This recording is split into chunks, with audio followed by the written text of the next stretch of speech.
Hey, what is going on, everybody? In today's video, we are going to be going over my brand new infographic detailing the must-build characters for patch 5.5 as we round the corner to the end of this patch and enter the next one, which is very likely coming in the next few days, I would think.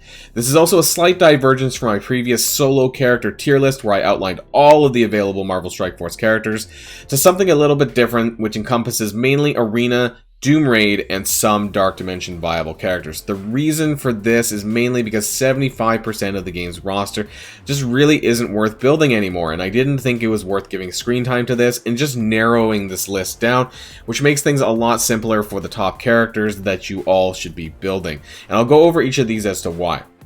If you guys still want the solo tier list going forward, I can definitely do both. I just think that they can be a little bit misleading for newer and mid-game players given how many characters are in the game now.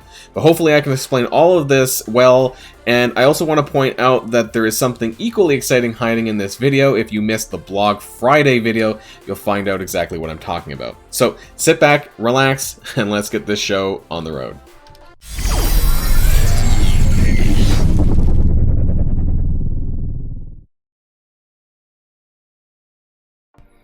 Alright, and to get things started, this is my previous tier list from last patch, patch 5.4. This is how things looked basically then, and you guys might be aware of this, you might have seen this before, maybe you haven't, but basically I did do a letter grading system from E to S as to the characters that you should build. Now, for the most part, a lot of the characters that are going to be in the new infographic are the ones that are going to be in the A+, or S category. Now, some of them were also dropped, but those are primarily the main characters that you should be looking at. Now, the characters that are in B, C, D, or E, you know, for the most part, aren't really worth considering. There's a few exceptions here on this tier list, which is the characters that you need to make teams work. Characters like Beast for the Astonishing X-Men, Multiple Man, who you need for Adam Warlock, things like that. And so we'll be discussing that as well, because some of these do make the list as well, because of why you need them. So we're kind of moving away from this tier, this tier list, and moving into the new system. But, you know, if you guys still want this, something like this, I can do this for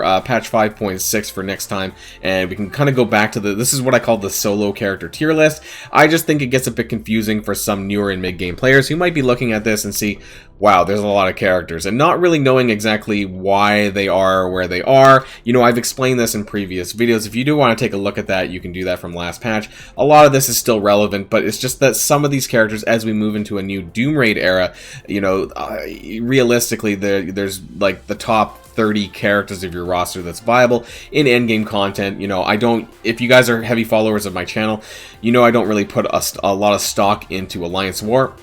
So you're not going to see Alliance War characters in the top of these lists because I don't feel that they're must builds. And there's a lot of characters that you can build, teams that you're building for things like Doom Raid and Arena that are going to be more than viable for Alliance War anyways. So you're not going to see any Heroes for Hire on this next list that we're going to be revealing. And before we get there, I do want to mention really quickly, and I did mention this on my Friday blog post video, that I am doing a CapSam Strike Pass giveaway. Now this did start on Friday, but this is running until Tuesday at noon Pacific time, so I do encourage everyone to join in. This is kind of a giveaway to thank everyone for following my channel. This was mainly supposed to be a 3,000 sub giveaway, but this was a little bit late, but since Strike Pass has run for a fair while, I decided to do this. So you can enter using your YouTube account for this. The link will be in the description below, and you can click on that, follow it, and you just need to log into your YouTube account to register. So do register for that. There's currently 107 entries, I think, to the giveaway, so not a ton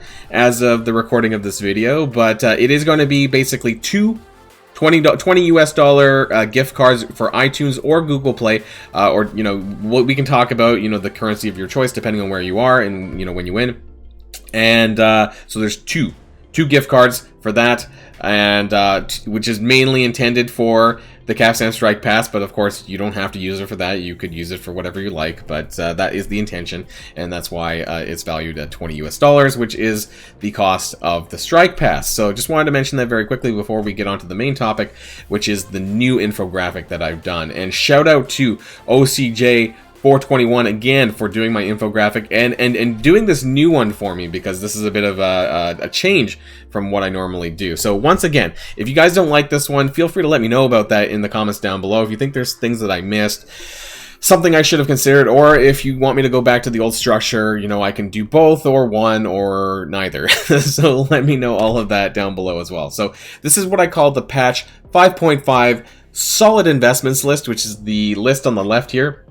And then on the far right, I'm off the screen here, what I call the proceed with caution list. So these are the characters who may be getting bumped off in the next couple of patches because of some, or are already slowly getting bumped off, you know, in the cases of symbiotes. We'll talk about this one by one. So we're going to start off the top. For solid investments, obviously, these are the characters from patch 5.5. These are Cap Sam, Sharon Carter, and Maria Hill. So this is for Doom Raid purposes largely, but I can also see that a lot of them being used in Dark Dimension Global, Dark Dimension 3 and 4 Global, because I think as a team that they will stand very well in there. If you haven't quite got there yet, these are characters that I could see you investing for that.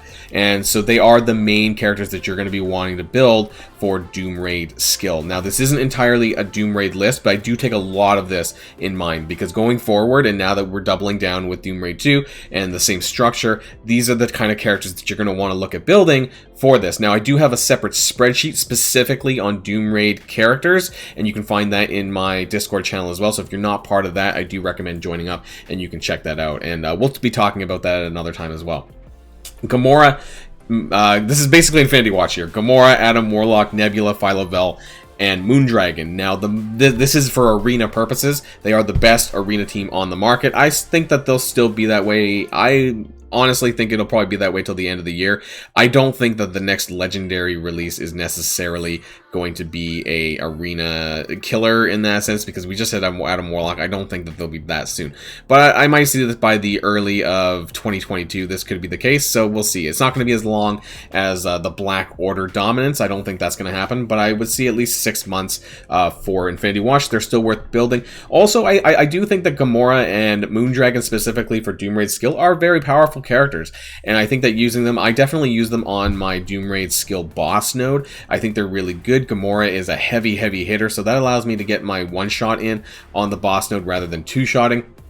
Adam Warlock's still going to make the cut for the Mystic Doom Raid lane. Nebula I've been using in the tech lane, believe it or not. And Phyla-Vell stands out a little bit here, unfortunately. But we don't know, and we're going to talk about this when we talk about symbiotes.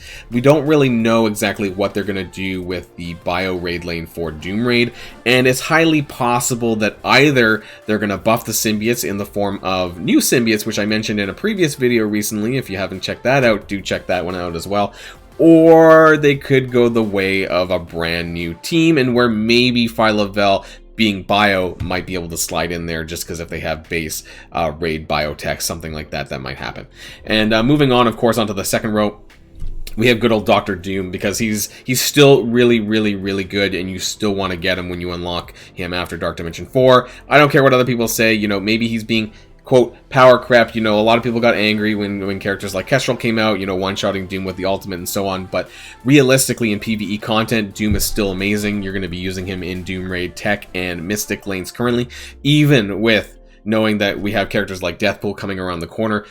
Doom is still going to be on that list, so don't worry about that at all. Doc Ock, I had a few of my Discord mods a bit unhappy with this one, that he's being included on this list, but I still think for the tech lane for Doom Raid, he is a solid investment. I think he's going to continue to be that way based on his kit, and I think that down the line we're going to see more chargeable Sinister Sixes. Now, some people have said, well, hey, you know, the Sinister Six team is kind of a bit of a war team. We don't know that necessarily to be the case going forward. We could get some really heavy kits, you know, because we've seen the kits of new characters, that we could get, let's say, some tech characters, some new tech characters that are chargeable. That might turn them into a very powerful Doom Raid tech sort of set of characters. We don't know what's going to happen. So in terms of future investment, I think he's still a solid bet. I really like Doc Ock. I think he's worth your resources. Moving on from that, Kestrel, no-brainer here. Both doubles up in Arena if you're running Kess Watch for, say, early and mid-game players. I don't think I need to talk about why Kestrel's amazing, but she covers in so many game modes, it's not even funny, and she's skill and tech. So for Doom Raid, she does cover multiple lanes here, and very powerful. Ghost here gives the kind of the honorable mention, because she is largely a Dark Dimension character, and she's probably the only one on this list that is primarily a Dark Dimension character that I wanted to bring up. I think that she's still going to be good moving forward, and she is a global character, but I could still see you using her alongside characters like the Secret Avengers. You know, Sharon Carter can apply ability block, and therefore Ghost can use her ultimate to extend that. The Life Drain, of course. She's a standalone good character for Dark Dimension, so I think going forward, unless they change something crazy for Dark Dimension 5, I think you're still going to want to build her, so I think she's still worth that for that reason alone. But for Doom Raid, I don't think she's really a top contender for the tech lane, for unless you don't have Dr. Doom, but even then I'm not sure if she really makes the cut. She's a bit squishy for Doom Raid, and so she's not the best choice there. She's not great in Arena, so she just barely makes this list. Perhaps I should have added her in the Proceed with Caution category, but yeah, I wanted to explain that here. Silver Surfer, very solid character. You know, he did come out earlier in the year, but I still think he's very worth the investment. He's good in a lot of different places. Very solid still, and he makes the cut for Doom Raid Mystic as well. And from what I understand for some of the newer characters coming out, Cloak and Dagger, I heard there's Hero Mystic synergy in there, so I think Surfer will still probably continue to be worthwhile, so he does make this list as well. Now, moving on, you do see, I'm sure you recognize a lot of mutant characters, and I'll tell you exactly why. So, the Astonishing X-Men.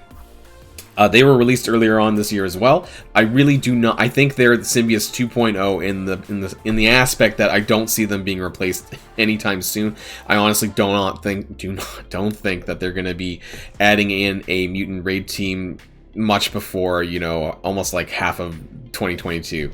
So I think this is a very easy, solid investment. You're going to make the best bang for your buck with the Astonishing X-Men, and you need them for Doom Raid, frankly. There's no other alternative at this point for them, so it's worth doing so. That being said, from best to worst, you do want to put a lot of resources into Jubilee, Beast, and Bishop.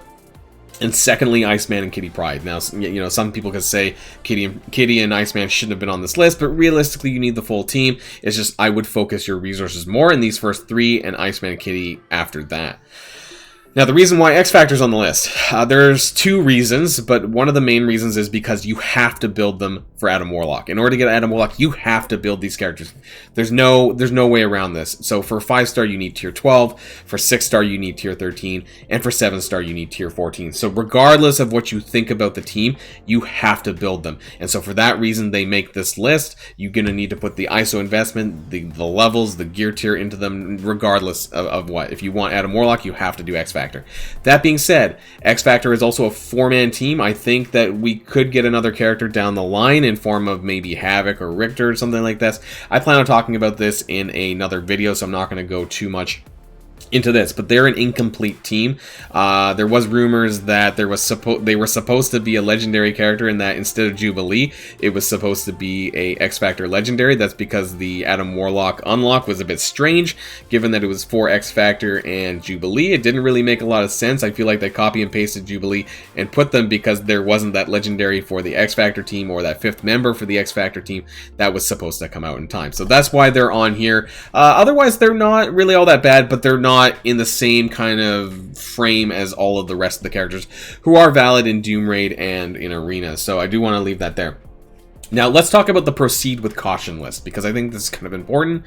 We'll start with Baron Zemo. He is a good all-arounder character that's used in more than just Alliance War, where a lot of his kit, well, his passive and stuff, is labeled in. So he is a solid Arena character if you're a newer and mid-game player who doesn't have access to some of these other characters. If you, for some reason, missed characters like the Infinity Watch, if you missed Phyla-Vell in Moondragon, and only have access to Gamora and Nebula, if you miss Kestrel, you know, Baron Zemo is still a very strong standalone character. The problem is he's a little bit squishy. He is that glass cannon sort of character, and I think that moving forward that he may be a bit of a more riskier investment. But in terms of campaigns, things like that, he blows characters out of the water. He blows up minions. He's very strong at what he does. He is viable in Dark Dimension 4, Global, not so much 3, because 3 is very difficult, and I think that personally, I think characters in Dark Dimension 3 hit harder than they do in Dark Dimension 4, so he's more likely to die. in 3 than 4, but if you use him alongside the Secret Avengers that have skill synergy, he is very useful there. He is also useful he is usable rather in Doom Raid's skill, although not, I would say is more of an alternative character. He's not a top 5 by any means there, and he is a very strong war character, so he does tick a lot of boxes, but he's not the best in any one of them.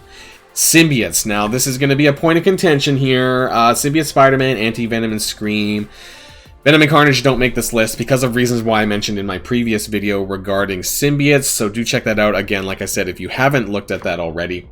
Symbiote Spider-Man, Anti-Venom, and Scream. These are obviously the backbone to the Symbiotes team, whether or not you're using them in Dark Dimension or for Doom Raid, because realistically, even for Doom Raid Bio currently, they're the only choice.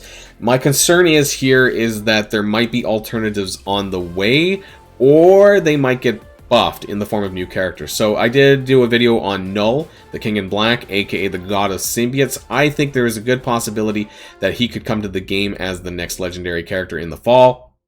So this would definitely bump up the symbiotes. Who remains on the list with the team, I don't know. If they would go with like a villain symbiote team, or if this would just replace Carnage and Venom, and then that would bring us Null and another symbiote, and then boom, you've just upgraded all of the symbiotes, and that's fine, and we could continue that way. The other option is that they do release a Bio Raid skill team in the same vein as Secret Avengers and the upcoming Deathpool and New Warriors with Cloak and Dagger.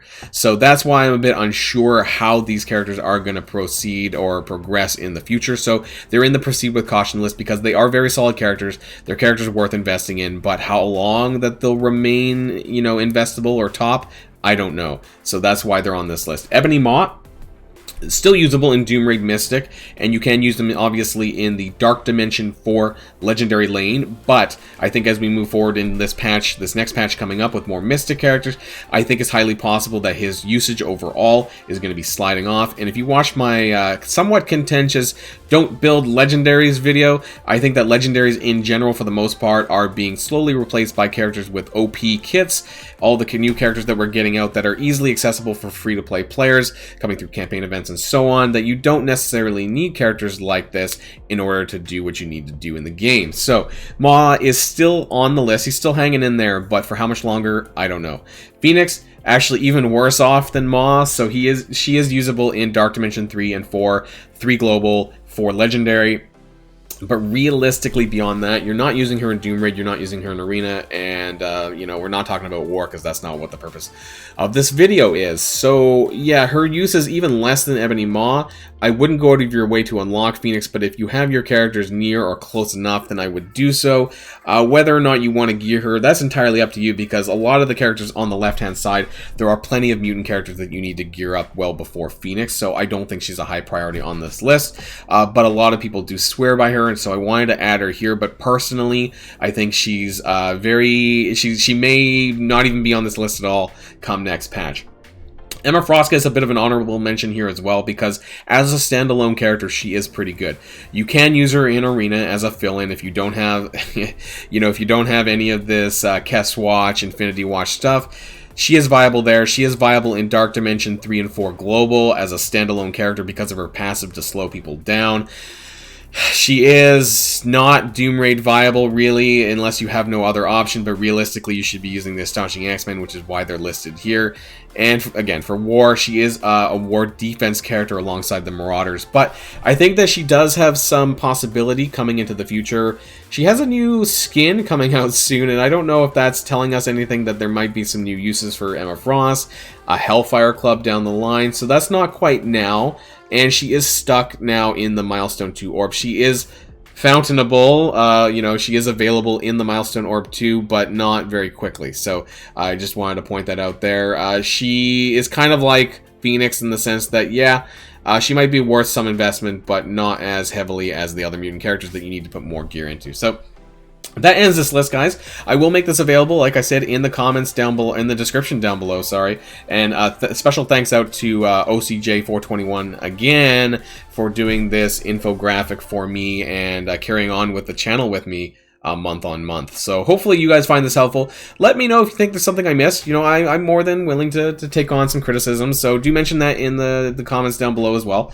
And if there's anything that you want to see changed, if you want to continue on with the solo tier list as well, I can, you know, see if we can do both at the same time. It's just that I feel like this is the better sort of list, and it's short and sweet, but it tells you all of the characters realistically that you should be concerning yourself with, especially when it comes to the end game modes. So I think that this is very helpful. Let me know if you think it wasn't, you know, because I want to take on that criticism as well. And of course, if you haven't, if you don't know where my channel, feel free to share this around with your Alliance and Discord channels that you're in, because that's awesome and it helps the channel too. So be sure to do that.